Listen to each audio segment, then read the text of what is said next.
ஒரு கிராமத்துல ஷேகர்னு பேர் கொண்ட 22 வயசு ஆண் மகன் இருந்தான்.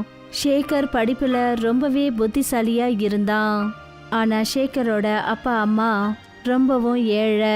ஷேகர் காலேஜுக்கு போக வேண்டிய நேரம் வந்தபோது அவனுடைய அப்பா கமல் பிரசாத் தன்னோட பிள்ளை ஷேகர் கிட்ட என்ன சொன்னாருன்னா, இங்க பாருப்பா, எங்களால எவ்வளவு முடியுமோ அந்த அளவுக்கு நாங்க உன்னை படிக்க வச்சுட்டோம். ஆனா இதுக்கு மேல எங்களால உன்னை படிக்க வைக்க முடியாது.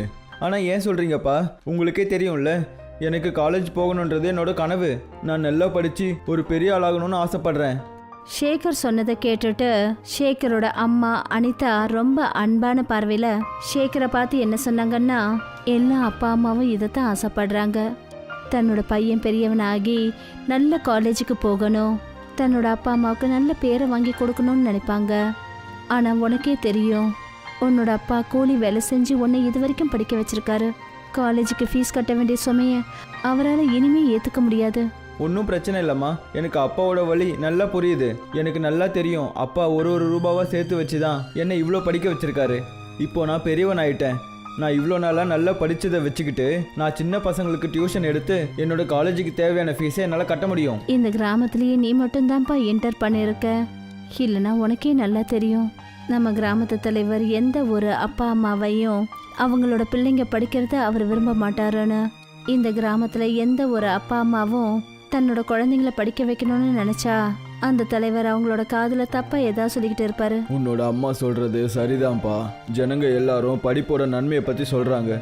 ஆனா நம்ம கிராமத்து தலைவர் இருக்காரு, படிப்போட கஷ்டங்களை பத்தி மட்டும் சொல்லிக்கிட்டே இருக்காரு. அவர் என்ன சொல்றாருன்னா, படிச்சு முடிச்சதுக்கு அப்புறமா எல்லாரும் ஏழை ஆயிடுவாங்களாம், எந்த வேலையும் கிடைக்காதான், வேலை தேடி கஷ்டப்படணும்னு சொல்றாரு. அப்புறம் படிச்சவங்களுக்கு கஷ்டப்பட்டு உழைக்கிறது பிடிக்காதுன்னு சொல்றாரு. கண்ணா, நீ இனிமே உன் அப்பாவுக்கு கொஞ்சம் உதவியா இருக்கணும்னு நான் ஆசைப்படுறேன். உங்க அப்பாவுக்கும் ரொம்ப வயசாயிடுச்சுப்பா. நீங்கள் என்ன நினைக்கிறீங்கம்மா? அப்பா நல்லா ஓய்வெடுக்கணும்னு எனக்கு மட்டும் விருப்பம் இல்லையா என்ன? இப்போ நீங்களே சொல்லுங்கள், நான் என்ன பண்ணட்டும்? நானும் அப்பாவை மாதிரியே கூலி வேலை செய்யணுமா? இல்லைம்மா, நான் வேற ஏதாவது வித்தியாசமாக செய்ய நினைக்கிறேன். இப்படி சொல்லிட்டு ஷேகர் அங்கிருந்து போயிட்டான். கமலா பிரசாத் தன்னுடைய மனைவியை பார்த்துட்டு என்ன சொன்னாருன்னா, ஒரு பிரச்சனையும் இல்லை, அவன் புதுசா ஏதோ வித்தியாசமா செய்ய நினைக்கிறான். இதுல தப்பு என்ன இருக்கு? என்னோட மனசு என்ன சொல்லுதுன்னா, என் பையன் கண்டிப்பா ஏதாவது நல்லதா தான் பண்ணுவான். மறுநாள் ஷேகர் தன்னோட பேக்கை பேக் பண்ணிக்கிட்டு சிட்டிக்கு போகிறதுக்கு ஏற்பாடு பண்ணிக்கிட்டு இருந்தான்.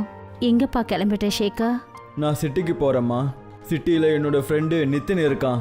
நான் அவன் கூட சேர்ந்து அவனோட ரூம்லேயே தங்கிக்கிறேன். அப்புறம் அங்கே எனக்கு டியூஷன் சொல்லி கொடுக்கறதுக்கு நிறைய பசங்களும் எனக்கு கண்டிப்பாக கிடைப்பாங்க. நீங்கள் எதுக்கும் கவலைப்படாதீங்க. எல்லா விஷயமும் சரியானதுக்கு அப்புறமா நான் எல்லா மாதமும் உங்களுக்கு மணி ஆர்டர் அனுப்பி வைக்கிறேன், சரியா? இப்படி சொல்லிட்டு ஷேகர் வீட்டை விட்டு கிளம்பி போனான். ஷேகர் பஸ் ஸ்டாண்ட் வரைக்கும் தான் போயிருப்பான். அப்போதான் அந்த இடத்துக்கு கிராமத்தோட தலைவர் நடந்து அங்கே வந்தாரு.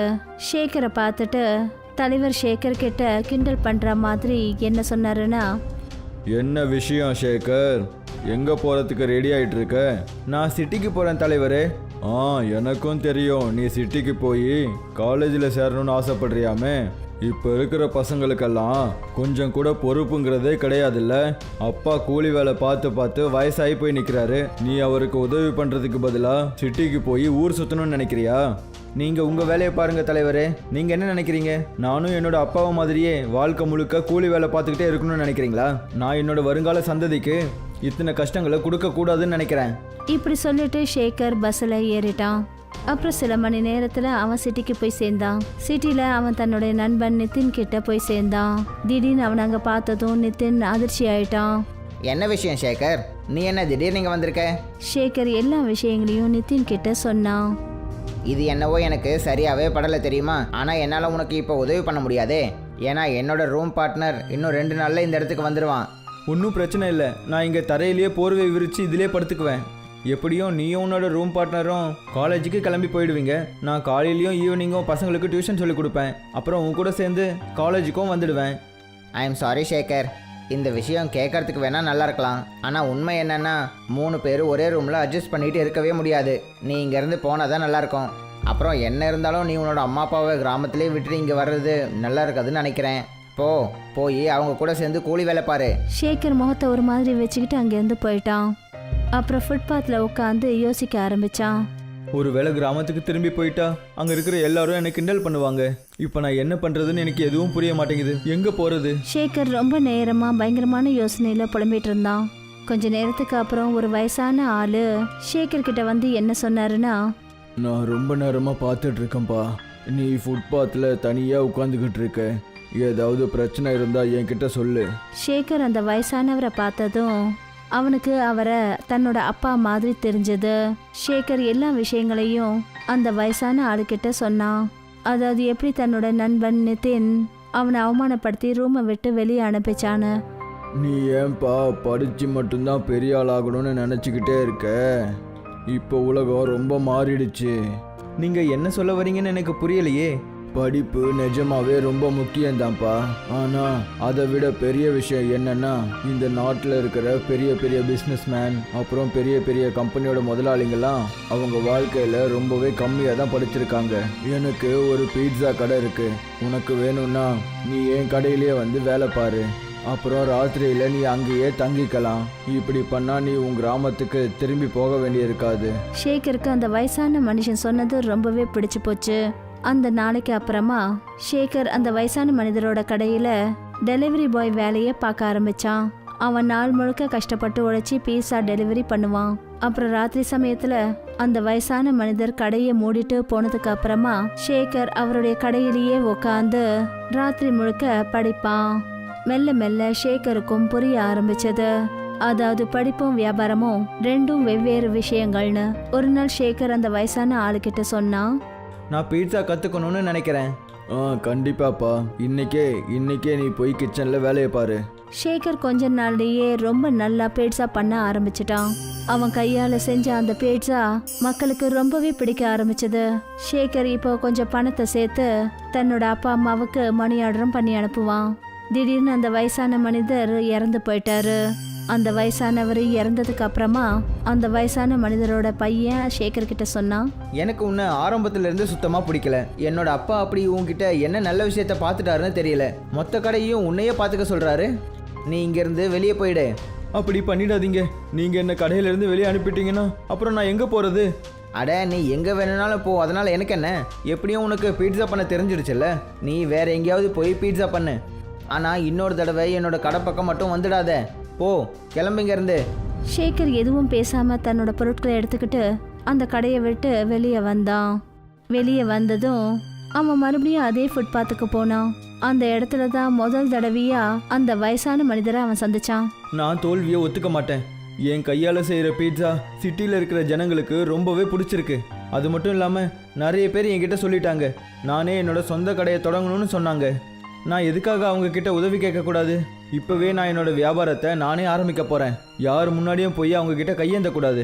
இப்படி சொல்லிட்டு ஷேகர் எங்கெல்லாம் அவன் பீட்சா டெலிவரி பண்ணானோ அந்த இடத்தெல்லாம் அவன் தேடி போக ஆரம்பிச்சான்.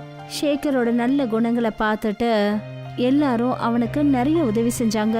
அப்புறம் கொஞ்ச நாட்கள்லயே ஷேகர் அந்த சிட்டியில ஒரு சின்ன கடையை வாடகைக்கு எடுத்து அதுல பீட்சாவை செய்ய ஆரம்பிச்சான். ஆனா ஷேகரோட கடையில வியாபாரம் நடக்கல.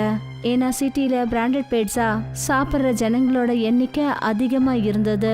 ஷேகர் இதே கவலையோட ராத்திரி சமயத்துல ரொம்ப பழைய ஒரு பேக்கரியோட வாசல்ல உட்கார்ந்துருந்தான். அப்பதான் ஒரு ஆளோட குரல் அவனோட காதுல கேட்டுச்சு. நீ யாருப்பா? என்னோட பேரு ஷேகர். நீங்கள் யாரு? என்னோட பேர் மோகன்லால். அந்த பேக்கரி இருக்குல்ல, நான் ரொம்ப நேரமாக பார்த்துட்டு தான் இருக்கேன். அந்த பேக்கரி மூடியே தானே இருக்குது. என்னோட பேக்கரி ராத்திரியில தான் ஓப்பன் பண்ணுவோம். என்னோட பேக்கரியில் வடை பாவ் ரொம்பவே சூப்பராக செய்வோம். சரி, நீ என்ன பண்ணிட்டு இருக்க? இப்போ நான் உங்ககிட்ட என்னன்னு சொல்கிறதுயா, நான் பீட்சா செஞ்சிட்ருக்கேன். கொஞ்ச நாளைக்கு முன்னாடி நான் கடன் வாங்கி வாடகைக்கு ஒரு கடை எடுத்தேன். ஆனால் ஏன்னே தெரியல என்னோட பீட்சாவை ஜனங்க வாங்கவே இல்லை. ஏன்னா நீ புதுசாக ஏதாவது ஐட்டம் பண்ணணும்ப்பா. நீ ஏன் வடை பாவ் பீட்சா ட்ரை பண்ணக்கூடாது? வடை பாவ் பீட்சாவா? நீங்கள் எதை பற்றி பேசிகிட்டு இருக்கீங்கய்யா? நான் முதல் தடவையாக இதை பற்றி கேள்விப்படுறேன். எனக்கு உன்னோட சுபாவம் ரொம்பவே பிடிச்சிருக்குப்பா. நான் உனக்கு ஒரு வழி சொல்கிறேன். எனக்கு வடை பாவ் செய்யறதுக்கு ரொம்ப சுலபமான வழிமுறைகள்லாம் தெரியும். கொஞ்ச நாளைக்கு முன்னாடி நான் வடை பாவ் பீட்சா செய்யறதுக்கான வழிமுறையை வெளிநாட்டில் போய் கற்றுக்கிட்டு வந்தேன். உனக்கு வேணும்னா நான் உனக்கு அந்த வழிமுறைகளை சொல்லி கொடுக்குறேன். ஆனால் ஒரு கண்டிஷன் இருக்கு. என்ன கண்டிஷன் ஐயா? என்னோட இந்த வடை பாவ் செய்கிற வழிமுறையால் நீ எப்போவுமே என்னோட பேக்கரியில் மட்டும்தான் வடா பாவ் பீட்சாவை செய்யணும். ஆனால் உங்ககிட்ட இருந்து வடாப்பாவை வாங்குறதுக்கு என்கிட்ட காசு இல்லையே. ஒரு பிரச்சனையும் இல்லை, நான் உனக்கு கடன் கொடுக்க தயாராக இருக்கேன். ஆனால் இதுக்கு என்ன கேரண்டி இருக்குங்க ஐயா? வடாப்பாவ் பீட்சா விற்குமா விற்காதா தெரியாதே. கண்டிப்பாக விற்கும்பா. போக போக கொஞ்ச நாள்லயே உன்னோட வாழ்க்கையே மாறிடும். இப்படி சொல்லிட்டு மோகன்லால் ஷேக்கரை அந்த பேக்கரிக்குள்ள கூட்டிட்டு போனாரு. ஷேக்கர் பார்த்தபோது அந்த பேக்கரி உள்ள ரொம்ப பெருசா இருந்தது. ஆனா அந்த பேக்கரிக்குள்ள ஒரு ஆள் கூட வேலை செய்யல. அங்க மிஷின் மட்டுமே வேலை செஞ்சுக்கிட்டு இருந்தது. அது ஆட்டோமேட்டிக் முறையில வடைப்பாவை தயாரிச்சு அனுப்பிக்கிட்டு இருந்தது. ஐயா, இங்கே வேலை செய்கிறவங்க யாருமே இல்லை. அப்புறம் இவ்வளோ பெரிய மிஷினோட சத்தமும் வெளியே கொஞ்சம் கூட கேட்கல. இது ஒரு ஆட்டோமேட்டிக் மிஷின்பா. இன்னும் கொஞ்ச நேரத்தில் உனக்கு எல்லா விஷயமும் புரியும்.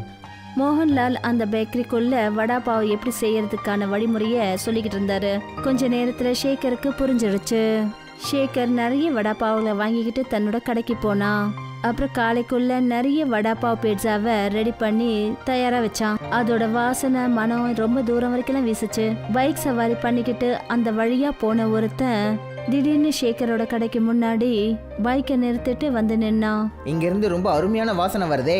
இது வடாப்பாவ் பீட்சாவோட வாசனை. நான் இப்படி ஒரு பீட்சாவை பற்றி முதல் தடவையாக கேள்விப்படுறேனே. கொடுங்க, நானும் டேஸ்ட் பண்ணி பார்க்குறேன். ஷேக்கர் ஒரு வடாப்பாவ் பீட்சாவை அவன் கையில கொடுத்தான்.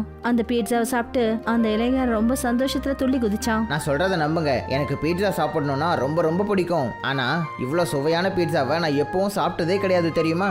இது வடாப்பாவ் பீட்சா சார். இது உங்களுக்கு பிடிச்சிருக்கா? எனக்கு ரொம்ப ரொம்ப பிடிச்சிருக்கு. நான் ஒரு நியூஸ் ரிப்போர்ட்டர். உங்களோட இந்த வடாப்பாவ் பீட்சாவை பற்றி நான் கண்டிப்பாக நியூஸில் சொல்லுவேன் பாருங்க. இப்படி சொல்லிட்டு அந்த ஆள் அங்கிருந்து போயிட்டான். கொஞ்ச நாள்ல மெல்ல மெல்ல ஷேக்கரோட வடாப்பாவ் பீட்சா ரொம்ப ஃபேமஸ் ஆக ஆரம்பிச்சது. இப்போ ஷேக்கர் தனக்குன்னு சொந்தமான ஒரு நல்ல வீடு சிட்டில வாங்கிட்டான். ஷேக்கர் இப்போ MBAவும் கம்ப்ளீட் பண்ணிட்டான்.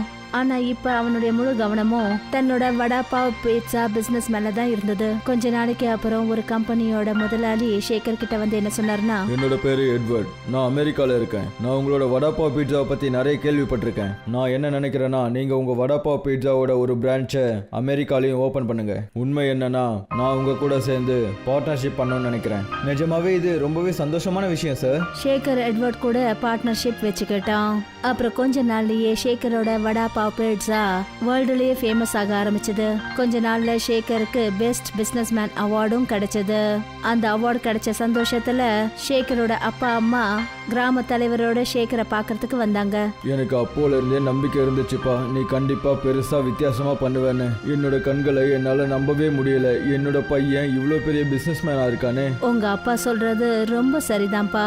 அன்னைக்கு நான் சொன்னதை நீ கேட்கல. அதை நினைச்சு எனக்கு ரொம்ப சந்தோஷமா இருக்கு. அன்னைக்கு நான் சொன்னதை நீ கேட்டிருந்தீனா நீயும் உங்க அப்பா மாதிரி ஒரு கூலி தொழிலாளியா தான் இருந்திருப்ப. என்ன மன்னிச்சுடு ஷேகர். நான் ஒரு விஷயத்த நல்லாவே புரிஞ்சுக்கிட்டேன். கடின உழைப்போட சேர்ந்து படிப்பும் சேர்ந்துச்சுன்னா அதோட வெற்றியை யாரும் தடுக்க முடியாது. நீ நம்ம கிராமத்து பேருக்கு மட்டும் இல்ல, இந்த நாட்டோட பேருக்கும் பெருமையை சேர்த்து வச்சிருக்க. உன்னை நினைச்சா பெருமையா இருக்குப்பா. ஷேகர் தலைவர் அப்புறம் தன்னோட அப்பா அம்மா கிட்ட என்ன சொன்னான்னா, என்னோட இந்த வெற்றிக்கு காரணம் என்னோட நண்பன் மோகன்லால் சார் தான். ஒருவேளை அவரோட பேக்கரியில இருந்து எனக்கு வடாப்பாவை தரலன்னா என்னால இவ்வளோ பெரிய ஆளா ஆயிருக்கவே முடியாது. இன்னைக்கும் அவரோட கம்பெனியில செய்யற வடாப்பாவு தான் என்னோட ஃபேக்டரிக்கு வந்துட்டு இருக்கு. அப்படின்னா நீ அவருக்கு கண்டிப்பா நன்றி சொல்லி ஆகணும்ப்பா. நீங்க வர்றதுக்கு முன்னாடி நான் அவரை பார்க்க தான் கிளம்பிக்கிட்டு இருந்தேன் தெரியுமா? சரி போப்பா, நல்ல விஷயம் செய்ய காத்துட்டு இருக்க கூடாது. ஷேகர் தன்னோட காரை எடுத்துக்கிட்டு அந்த பேக்கரி கிட்ட போனான். அவன் ரொம்ப நாளைக்கு அப்புறமா அந்த பேக்கரி கிட்ட வந்திருந்தான். மோகன்லால் ரொம்ப நாளா ஷேகர் கிட்ட பேமெண்ட்டும் வாங்கல. ஆனா ஷேகர் பார்த்தபோது அந்த பேக்கரி கிட்ட யாருமே கிடையாது. அந்த பேக்கரி மூடி இருந்தது. ஷேகர் ரொம்ப ஆச்சரியத்தோட அந்த மூடப்பட்ட பேக்கரியை பார்த்துக்கிட்டு இருந்தான். அப்பதான் ஒரு மனிதரோட குரல் அவனுடைய காதுல கேட்டுச்சு. என்ன பார்த்துட்டு இருக்கீங்க? என்னோட பேரு ஷேகர். எப்பவும் இந்த நேரத்துல மோகன்லால் ஐயா பேக்கரி கிட்ட தான் இருப்பாரு. ஆனா ஏன்னு தெரியல, இன்னைக்கு அவர் பேக்கரி மூடி இருக்கே. நீங்க என்ன பேசிட்டு இருக்கீங்க? இந்த பேக்கரி பல வருஷமா மூடி தான் இருக்கு. அப்புறம் எந்த மோகன்லாலை பத்தி நீங்க பேசுறீங்களோ அவரும் பல வருஷத்துக்கு முன்னாடியே இறந்து போயிட்டாரே. நீங்க என்ன சொல்ல வரீங்க? மோகன்லால் ஐயா 1950 தான் இந்த பேக்கரி முதலாளியா இருந்தாரு. நீங்க யாரு? நான் இங்கே வந்து சுத்தம் பண்ற ஒரு தொழிலாளி. இப்படி சொல்லிட்டு அந்த ஆளு ஒரு செக் எடுத்து ஷேகர் கிட்ட கொடுத்தாரு. பல மாசமா எனக்கு இந்த இடத்துல நிறைய செக்குங்க இந்த மாதிரி கிடைக்குது. இதுல யாரோ ஷேகர்ன்ற ஆளோட ஒரு சிக்னேச்சர் இருக்கு. அந்த ஆளு நீங்க தானா? அது நான் தான். உங்களுக்கு மூளை குழம்பி போச்சா? நீங்க யாரோட பேர்ல செக்கை எழுதி கொடுத்துருக்கீங்களோ அவர் இந்த உலகத்தை விட்டு 70 வருஷத்துக்கு முன்னாடியே இறந்து போயிட்டாரு. இப்படி சொல்லிட்டு அவர் போயிட்டாரு. இப்போ ஷேகருக்கு எல்லா விஷயங்களும் நல்லா புரிய ஆரம்பிச்சது. அவன் நல்லா புரிஞ்சுக்கிட்டான். அநேகமா அந்த வடாபாவ் எதால அவன் வடாபாவ் பீட்சா செஞ்சுட்டு இருக்கானோ அது ஒரு அற்புதமான விஷயம்னு. சேகர் ரொம்ப அமைதியா சிரிச்சுக்கிட்டே அந்த இடத்த விட்டு கிளம்பி வந்தான். ஆனா அவன் இன்னைக்கும் வடாபாவ் பீட்சா செய்யறதுல ரொம்ப ஃபேமஸ் ஆனவன். ஒரு சின்ன பையன் ரோடோரமா நியூஸ் பேப்பர்ஸை வித்துட்டு இருக்கான். அந்த சின்ன பையனோட பேரு ரமன். இன்றைய சுட சுட செய்தி, சுட சுட செய்தி. அவன் எந்த இடத்துல நியூஸ் பேப்பர்ஸ் வித்துட்டு இருக்கானோ அந்த இடம் ரொம்பவே கூட்டமா இருந்தது. ஆனா ஒருத்தர் கூட ரமனை கண்டுக்கவே இல்ல. அப்போதான் ரமன் கிட்ட விக்ரம்ன்றவர் ஒருத்தர் வந்தாரு. அவரு ரமன் கிட்ட இப்படி சொன்னாரு. அட சின்ன பையா, நியூஸ் பேப்பர் கொடு. இன்னைக்கு ஏதாச்சும் ஸ்பெஷல் இருக்கா? இந்தியா T20 வேர்ல்ட் கப்ல ஜெயிச்சிடுச்சு. உலகத்துல எல்லாரும் இந்தியாவை புகழ்ந்து பேசுறாங்க. ரொம்ப நல்லதா போச்சு. நீ எந்த கிளாஸ்ல படிச்சுக்கிட்டே இருக்க? நான் ஸ்கூலுக்கே போகல, நியூஸ் பேப்பர் தான் வித்துட்டு இருப்பேன். நான் இதுவரை ஸ்கூலுக்கே போனதில்ல. விக்ரம்க்கு இந்த விஷயம் ரொம்பவே கஷ்டமா இருந்தது. ஆனா உனக்கு இப்போ படிக்க வேண்டிய வயசு. உங்க அப்பா அம்மா இந்த சின்ன வயசுலயே உன்னை வேலைக்கு அமுச்சு வச்சிருக்காங்க. இல்ல, அவங்களோட தப்பு எதுவும் இல்ல. ஏன்னா எங்க அப்பா இந்த உலகத்துல இல்ல. எங்க அப்பா நான் பிறக்கறதுக்கு முன்னாடியே இறந்து போயிட்டாரு. அப்புறம் எங்க அம்மா வீடு வீடா போய் பாத்திரம் விளக்கிட்டு இருப்பாங்க. அது வச்சு வீடு பாத்துக்கிறது ரொம்பவே கஷ்டமா இருக்கும். உங்க அம்மாவுக்கு தெரியுமா இந்த மாதிரி ரோட்ல நீ பேப்பர் விக்கிறேன்னு? இல்ல, அவங்களுக்கு தெரியாது. நான் வேலைக்கு போகிறது அவங்களுக்கு இஷ்டமே இல்ல. ஆனா நான் அவங்களுக்கு உதவியா இருக்க விரும்புறேன். அவன் இப்படி சொல்லிட்டு இருக்கும் போதே அந்த இடத்துக்கு போலீஸ் வந்தாங்க. போலீஸ் ரோடோரமா இருக்கிற எல்லா கடைகளையும் துவம்சம் பண்ண ஆரம்பிச்சிட்டாங்க. இதனால ரமனோட கடையும் சின்னாபின்னமாயிடுச்சு. போங்க போங்க, காலி பண்ணுங்க. இங்கிருந்து போங்க போங்க. விக்ரம் இதெல்லாம் பார்த்து ரொம்பவே கஷ்டப்பட்டாரு. அவரு ரமன் எங்க போயிட்டான்னு தேடிட்டு இருந்தாரு. ஆனா போலீஸ் மத்த கடைக்காரங்களோடவே ரமனையும் அவங்களோட போலீஸ் வண்டியில உட்கார வச்சுட்டாங்க. அப்புறம் போலீஸ் ஸ்டேஷனுக்கு கூட்டிட்டு போயிட்டாங்க. அட கடவுளே, அந்த சின்ன பையன் பாவம் அம்மாவுக்கு தெரியாம சம்பாரிச்சுட்டே இருந்தா. அவங்கள போலீஸ் பிடிச்சிட்டு போயிட்டாங்களே. நான் எப்படியாச்சும் அவனை காப்பாத்தணும். விக்ரம் போலீஸ் ஸ்டேஷனுக்கு வந்தாரு. அப்புறம் அங்க இருக்கிற ஒரு போலீஸ் கிட்ட பேசினாரு. சார், இவங்க எல்லாரையும் எதுக்கு பிடிச்சி வச்சிருக்கீங்க? பாவம், அவங்க பிசினஸ் சாந்தமா பண்ணாங்க. அட, இவங்க இல்லீகலா அவங்க கடை எல்லாத்தையும் ஃபுட்பாத்ல போட்டு வச்சிருக்காங்க. இதனால ஜாம் ஆயிருது. எங்களுக்கும் அவங்க வயிற்றுல அடிக்கணும்னு என்ன தலையெழுத்தா சொல்லு? மேலிடத்துல இருந்து ஆர்டர் வந்திருக்கு. விக்ரம் போலீஸ் சொன்னது எல்லாத்தையும் கேட்டாரு. அப்புறம் ரமனை பார்த்தாரு. விக்ரம் போலீஸ் கிட்ட இப்படி சொன்னாரு. சார், அந்த பையனுக்காக தான் நான் இங்க வந்திருக்கேன். ப்ளீஸ் அவனை விட்டுருங்க. அவங்க அம்மா வீட்டில் காத்துக்கிட்டே இருக்காங்க. அட, சரி சரி, இங்க சைன் போட்டு அவனை கூட்டிட்டு போ. விக்ரம் ரமனை கூட்டிக்கிட்டு போலீஸ் ஸ்டேஷன்ல இருந்து வெளியில வந்தாரு. உனக்கு பசிக்கும்ல? அடிச்சிட்டாங்களா? சரி சரி சரி, வா, நான் உனக்கு சாப்பாடு வாங்கி தரேன். அவரு ரமனை ஒரு ஃபுட் பிளாசாக்கு கூட்டிட்டு வந்தாரு. அந்த ஃபுட் பிளாசா விக்ரமோட சொந்த ஃபுட் பிளாசா தான். அந்த இடத்துல பீஸா, பர்கர், அப்புறம் மோமோஸ் மாதிரியான ஃபாஸ்ட் ஃபுட் கிடைக்கும். சொல்லு, நீ என்ன சாப்பிட்ற? பீஸா சாப்பிட்றியா? சாப்பிடவல்ல? இல்ல, என்கிட்ட காசே இல்ல. நீங்க எனக்காக ஜாமீன் கொடுத்தீங்க, அதுவே எனக்கு ஒரு பெரிய உதவி. அட, இந்த ஃபுட் பிளாசா என்னுடையது. நீ காசு கொடுக்க தேவையே இல்லை. என்ன சாப்பிட்டாலும் விருப்பப்பட்டு சாப்பிடலாம். நீ என்ன அண்ணனா நினைச்சுக்கோ. விக்ரம் ரமனுக்கு ஒரு பீஸாவை கொடுத்தாரு. ரமன் அந்த பீஸால இருந்து ஒரு சின்ன துண்டு வாயில வச்சுக்கிட்டு அத கீழே வச்சுட்டான். விக்ரம் இத பார்த்து ரமன் கிட்ட இப்படி கேட்டாரு. என்னாச்சு ரமன்? இங்க உனக்கு பிடிக்கலையா? இந்த பீஸாவை நீ சாப்பிட்டதே இல்லையா? ரமன் தன்னோட தலைய ஆட்டினான். இப்படி தலையாட்டி அவனுக்கு அந்த பீஸா சுத்தமா பிடிக்கவே இல்லைன்ற விஷயத்த சொல்ல வந்தான். எனக்கு வீட்டுக்கு போகணும். எங்க அம்மாவும் எனக்காக சாப்பாடு செஞ்சு வச்சிருப்பாங்க. அது இதை விட ரொம்ப ருசியா இருக்கும். நான் அதையே சாப்பிட்டுக்கிறேன். உங்க உதவிக்கு ரொம்ப நன்றி. அட, நீ நன்றி சொல்ல வேண்டிய அவசியமே இல்லை. இனிலிருந்து நீ ரோட்ல பேப்பர் எல்லாம் விற்கவே வேண்டாம். நீ நாளைக்கு என்னோட ஃபுட் பிளாசாவுக்கு வந்துரு. நான் உனக்கு வேலை தரேன். சரி, நான் நாளைக்கு வரேன். விக்ரமும் அவரோட வீட்டுக்கு போயிட்டாரு. ஆனா அடுத்த நாள் காலையில அவரு சோஃபால உட்காந்துக்கிட்டு யோசிச்சுட்டு இருந்தாரு. குழந்தை பாவம் அம்மாவுக்கு உதவி பண்ண நினைச்சான். சூழ்நிலை அவனை பாவம் இப்படி மாத்திருச்சு. விளையாட வேண்டிய வயசுல இப்படியா? பாவம் அவ இன்னும் என்னவெல்லாம் பார்க்கணுமோ. அவன் வரட்டும், வந்துதான் அவன்கிட்ட சொல்றேன். அவன் படிக்கிறதுக்கு எல்லாமே நான் உதவி பண்றேன்னு. அவன் நல்லா படிக்கணும். காலங்காத்தாலே ரமன் விக்ரமோட ஃபுட் பிளாசாக்கு வந்துட்டான். அவன் அங்க வேலை செய்யறதுக்கு ரெடியா இருந்தான். விக்ரம் ரமன் கிட்ட வந்து அவனோட படிப்புக்கான செலவை விக்ரமே பார்த்துப்பாருன்னு சொன்னதுமே ரமன் இப்படி சொன்னான். இல்ல, நான் என்னோட செலவுலயே படிக்கணும்னு நினைக்கிறேன். நீங்க எனக்கு ஏதாவது வேலையை கொடுத்தா மட்டும்தான் நான் உங்ககிட்ட இருந்து உதவிய வாங்குவேன். நானும் உங்களுக்கு உதவியா இருக்க விரும்புறேன். அட, உனக்கு சுயமரியாதை அதிகமா இருக்கு. அது ரொம்ப நல்லது. சரி, சாயங்காலம் வந்து கிச்சன்ல வேலை பாரு. மிச்சம் இருக்கிற சாப்பாடை வீட்டுக்கு எடுத்துட்டு போ, சரியா? ரமன் இதுக்கு ஒத்துக்கிட்டான். அன்னிலிருந்து விக்ரமோட ஃபுட் பிளாசால வேலை செய்ய ஆரம்பிச்சிட்டான். அவன் ஒரு ராத்திரி தனியா உட்காந்து மிஞ்சி போன பிஸாவை சாப்பிட்டுக்கிட்டு இருந்தான். அப்பதான் அந்த இடத்துக்கு விக்ரம் வந்தாரு.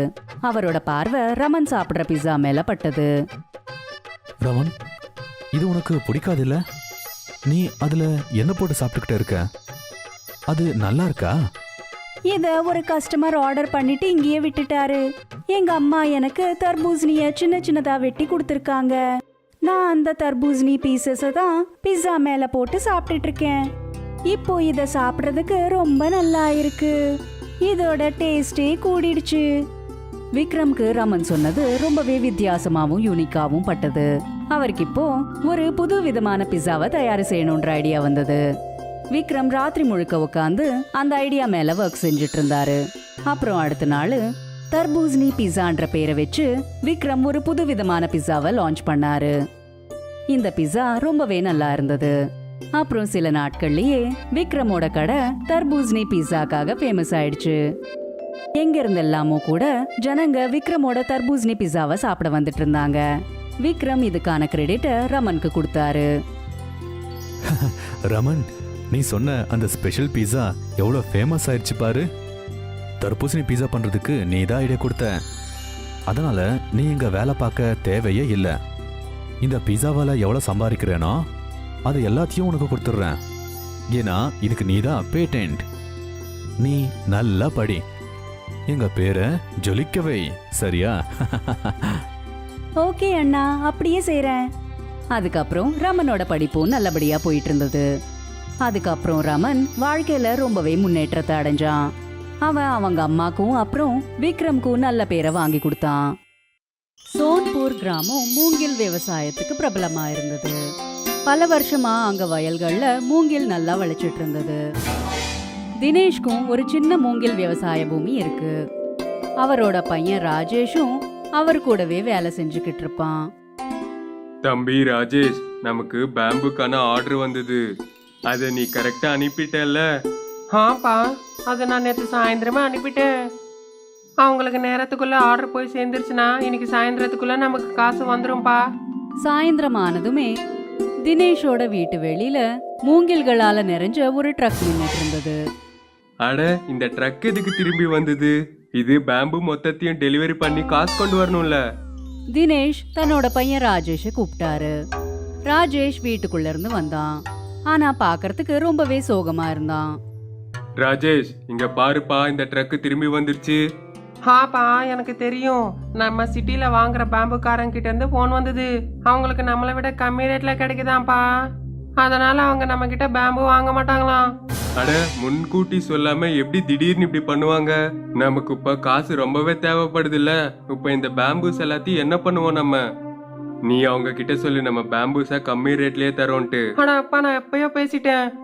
அவங்க இப்ப எந்த நிலைமையிலயும் நம்மளுடைய பேம்பூஸ் வாங்க விருப்பப்படலப்பா. நான் அவங்களுக்கு இப்படி கூட சொன்னேன், நாங்க உங்களுக்கு கம்மி ரேட்டுக்கே தரோன்ட்டு. ஆனாலும் கேட்கல. என்ன பண்றதுன்னே தெரியல. தினேஷ்க்கும் ராஜேஷ்க்கும் இந்த ஆர்டர்ல இருந்து நிறைய எதிர்பார்ப்பு இருந்தது. ஏன்னா கொஞ்ச நாளாவே அவங்களோட பிசினஸ் கொஞ்சம் நஷ்டத்துல போய்கிட்டு இருந்தது. இப்போ இவ்ளோ பெரிய ஆர்டர் ரிட்டர்ன் ஆயிட்டதுனால அவங்களுக்கு அவங்களோட எதிர்காலம் ரொம்பவே இருட்டா தென்பட்டது. ஒரு நாள் ராஜேஷ் அவங்க அப்பா தினேஷ் கிட்ட போய் இப்படி சொல்லிக்கிட்டு இருந்தான். ஐயோ அப்பா, நீங்க ஒன்னும் பதட்டப்படாதீங்க. நான் எல்லாமே யோசிச்சு வச்சுட்டேன். இந்த பேம்பு வச்சு நம்ம என்ன பண்ணலான்னு. என்ன பண்ணலடா தம்பி? எனக்கும் எந்த விதமான யோசனையும் வர மாட்டேங்குதுப்பா.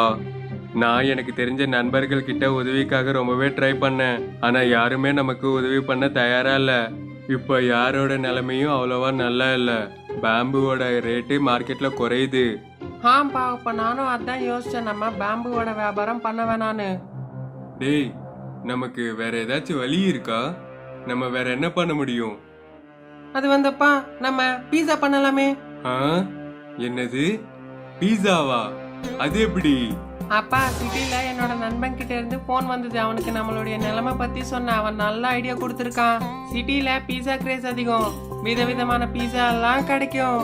அது எல்லாத்துலயும் ஒரு ஸ்பெஷல் பீஸா இருக்கு, அதுதான் பேம்பு பீஸா. அத பேம்பு உள்ள இருந்து எடுத்து பீஸாவா தயார் பண்ணுவாங்க. நாமளும் பேம்பு பீஸாவை ட்ரை பண்ணலாம்பா. ஆனா தம்பி, நமக்கு இந்த விஷயத்தை பத்தி எல்லாம் அவ்வளவா தெரியாது இல்ல. ஆனா அப்பா, நீங்க ஒன்னும் பதட்டப்படாதீங்க. என்னோட நண்பன் சொன்ன, அவன் நமக்கு கண்டிப்பா உதவி பண்ணுவான்னு. ராஜேஷ் தினேஷ் கூட சேர்ந்து மூங்கில் பிஸாக்கான எல்லா ஏற்பாடுகளையும் செஞ்சான். அப்புறம் கொஞ்ச நாள்லயே அவன் மூங்கில்ல பிஸா செய்யறத கத்துக்கிட்டான். அதுக்கப்புறம் ஒரு கடை திறக்கணும்னு ராஜேஷ் முடிவெடுத்தான். அப்புறம் ராஜேஷும் தினேஷும் சேர்ந்து மூங்கிலாலேயே ஒரு சின்ன ஹோட்டலை ரெடி பண்ணாங்க. அப்புறம் அந்த ஹோட்டல்ல இருக்கிற கதவுகள்ல இருந்து ஜன்னல், டேபிள், சேர் இப்படி எல்லாமே மூங்கிலாலேயே செய்யப்பட்டிருந்தது. ஹோட்டல் ஆரம்பிச்ச புதுசுல பெருசா யாருமே வரல. ஆனா ஒரு நாள் 2 காலேஜ் ஸ்டூடெண்ட்ஸ் அவங்க ஹோட்டலுக்கு வந்தாங்க. டேய் மாமே சுரேஷ், இந்த ஹோட்டலை பாத்தியா எவ்வளவு சூப்பரா இருக்குன்னு? ஃபுல்லா பேம்பு வேலை பண்ணாங்க. இங்க பாத்தியா, இவங்களோட ஸ்பெஷாலிட்டியே பேம்பு பீஸா வாண்டா. சரிடா மச்சான், வாடா உள்ள போலாம். போய் உங்களோட பேம்பு பீஸாவை ட்ரை பண்ணலாம், சரியா? சரிடா, நான் தான் ஆர்டர் போட போறேன். சுரேஷ் அப்புறம் விவேக் 2 மூங்கில் பிஸாவை ஆர்டர் பண்ணாங்க. டேய் மச்சான் விவேக், இங்க பாத்தியாடா, இந்த கடை முழுக்க இருக்கிற பொருள் எல்லாமே பேம்புவால தான் ரெடி பண்ணானுங்க. அதடா இங்க பாரு, அந்த பேம்பு ஸ்டூல் எவ்வளவு அழகா இருக்குல்ல. இப்பெல்லாம் எங்க பார்த்தாலும் பிளாஸ்டிக் தான். ஆனா இந்த ஹோட்டல்ல பாரு, எல்லாமே எக்கோ ஃப்ரெண்ட்லி தானே. இந்த கடை மாதிரி நாமளும் எக்கோ ஃப்ரெண்ட்லி பொருட்களை தான் யூஸ் பண்ணணும். நான் நேரா போய் ஹோட்டல் ஓனர் கிட்ட பேச போறேன். அவருக்கு இந்த மாதிரி ஐடியா எப்படி தட்டுச்சுன்னு. விவேக்கும் சுரேஷும் தினேஷை கூப்பிட்டு இத பத்தி விசாரிச்சாங்க. உங்க ஹோட்டல் எல்லாம் சிறப்பா இருக்கு. உங்களுக்கு இந்த மாதிரி ஐடியா எப்படி வந்தது? தினேஷ் அந்த 2 பசங்களுக்கும் அவரோட முழு கதையை சொன்னாரு. தினேஷ்க்கும் விவேக்கும் அவரோட இன்ஸ்பிரேஷனல் ஸ்டோரி ரொம்பவே பிடிச்சது. உங்களோட பிசினஸ் நல்லா தானே ஓடுது, எல்லாமே நல்லபடியா தானே போகுது. இதை பாருங்க, இப்ப பாத்தீங்கன்னா அவ்வளவா பிசினஸ் ஓட மாட்டேங்குது. ஆனா என்னோட முழு முயற்சியும் உபயோகித்து நான் இந்த கடையை நல்லாவே டெவலப் பண்ணுவேன். நீங்க ரொம்பவே கரெக்டா சொன்னீங்க. உங்க பிசினஸ் எல்லாமே கண்டிப்பா ப்ராஃபிட்ல போகும். அதுக்கு நாங்க உதவி செய்யலாம்னு விருப்பப்படுறோங்க. எங்களுக்கு ஒரு யூடியூப் சேனல் இருக்கு, அதுல நாங்க புதுசா விஷயத்த போடுவோம். நீங்க எனக்கு பர்மிஷன் கொடுத்தீங்கன்னா உங்களோட ஹோட்டல் பத்தி நாங்க எங்களோட யூடியூப் சேனல்ல ஃப்ரீயா விளம்பரத்தை பண்ணுவோங்க. அப்படியே இன்ஸ்டாகிராம்லயும். இந்த விதமா மக்களுக்கும் மற்றும் நிறைய காலேஜ் ஸ்டூடெண்ட்ஸ்க்கும் உங்களோட கடை பத்தி நல்லாவே தெரிய வருங்க. அது மட்டும் இல்லாம நீங்களும் ஃபேமஸ் ஆவீங்க. சுரேஷ் அப்புறம் விவேக் அந்த மூங்கில் பிஸாவை சாப்பிட்டாங்க. 2 பேருக்குமே அந்த பிஸா ரொம்பவே பிடிச்சு போச்சு. 2 பேரும் அவங்களோட காலேஜ் ஃப்ரெண்ட்ஸ்க்காகவும் 10 மூங்கில் பிஸாவை பார்சல் பண்ண சொன்னாங்க. அடுத்த நாள் அவங்களோட முழு டீமை கூட்டிக்கிட்டு தினேஷோட மூங்கில் ஹோட்டல் பத்தி ஒரு நல்ல வீடியோவை செஞ்சாங்க. அப்புறம் மூங்கில் பிஸாவை தயார் செய்யற விதத்தையும் அவங்க ஷூட் பண்ணாங்க. அதுக்கப்புறம் அவங்க அந்த வீடியோவை யூடியூப்ல அப்லோட் பண்ணிட்டாங்க. நீங்க எங்களுக்கு உதவி செய்ய ரொம்பவே முயற்சி பண்றீங்க. நாங்க உங்களுக்கு ரொம்பவே கடமைப்பட்டிருக்கோங்க. அப்படியெல்லாம் ஒன்றும் இல்லைங்க. இந்த மாதிரி விஷயத்தெல்லாம் ப்ரமோட் பண்ணுறது எங்கள் கடமை. எங்களுக்கு இந்த மாதிரி சுற்றுச்சூழலை காப்பாற்றுற ஹோட்டல்கள் ரொம்பவே அவசியம். அதனால தான் நாங்கள் ப்ரமோட் பண்ணுறோம். இந்த வீடியோவால் எங்களுக்கு எவ்வளோ லாபம் கிடைக்குதோ அது எல்லாத்தையும் உங்களுக்கு கொடுக்குறோம். டே மச்சான், இந்த பேம்பு பீஸா ரெசிபி வீடியோ 1 மணி நேரத்தில் 1,00,000 வியூஸ் வந்ததுடா. 10,000 லைக், அது மட்டும் இல்லாமல் 1000 கமெண்ட் வந்திருக்கு. இந்த வீடியோ தாண்டா நம்ம சேனல்லையே ரொம்பவே பாப்புலரான வீடியோ. இப்போ இந்த பேம்பு எக்கோ ஃப்ரெண்ட்லி ஹோட்டலெல்லாம் நிறைய பேருக்கு தெரியும். அங்கிள், நீங்கள் இப்போ ஃபேமஸ் ஆகுறீங்க. இப்படி அப்பாவும் பையனும் சேர்ந்து ஆரம்பிச்ச மூங்கில் ஹோட்டல் ரொம்பவே ஃபேமஸ் ஆயிடுச்சு. அப்புறம் கொஞ்சம் கொஞ்சமா அவங்க மிச்ச சிட்டிஸ்லயும் பிரான்ச்சஸ் ஸ்டார்ட் பண்ணாங்க. இப்படி ஈகோ ஃப்ரெண்ட்லி பேம்பு ஹோட்டல் அப்புறம் பீஸாவை அவங்க நாடு முழுக்க ஃபேமஸ் ஆக்கிட்டாங்க.